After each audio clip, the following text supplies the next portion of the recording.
Jesus, the error of the centuries.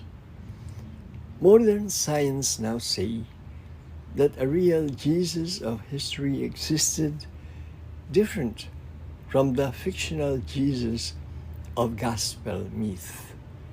The real Jesus was a Jewish man, while the fictional Jesus is a universal godson of the Christian faith.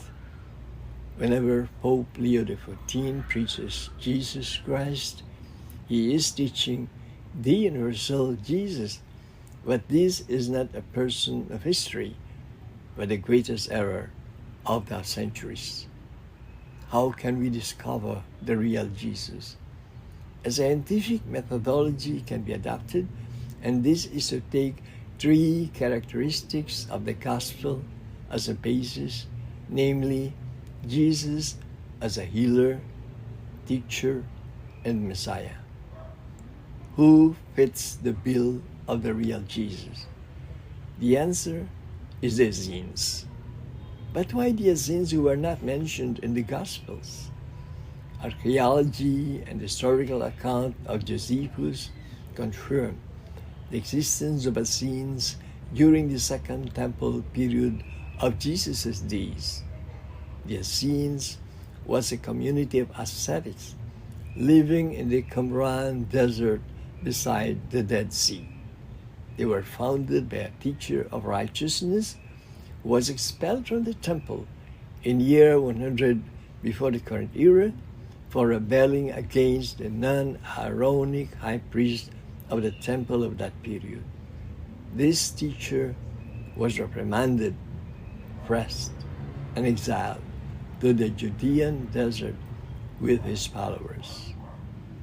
By year 1 of the current era, Jesus was a child prodigy, a young religious genius whose parents wanted a religious vocation for him and enrolled him in the Essene community.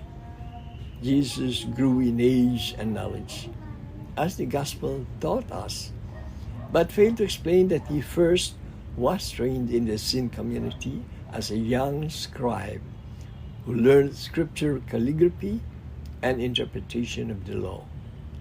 Then, as a young adult, he was sent to the Essene sister community of healers in Egypt. There in Alexandria, Jesus studied medicine, which was a science in its infancy stage. Well-skilled years after, Jesus returned to Qumran to join fellow Essene healers doing periodic medical missions in Samaria and Judea. In middle adulthood, Jesus was assigned to teach in the Essene house in Jerusalem, where he taught in the temple vicinity. But in the year 330, current era of an apoplectic fever arose, and Jesus, as a beloved rabbi, was elected to be the lead Messiah to lead a siege on the temple on a predetermined apocalyptic day. But doomsday did not occur. Jesus was captured, tortured, and condemned as a blasphemer to die. In 1980, the remains of Jesus was accidentally unearthed and carbon dated to the years when Jesus was alive. It is now up to our 21st century world to accept or deny the validity of these remains and accept the life sketch of the real Jesus in human history. To accept the Jesus of history is to face the reality of the Christian error of history, correcting the Christian church, but liberating 2.4 billion Christians who suffer the delusion of a myth for these past 2 centuries.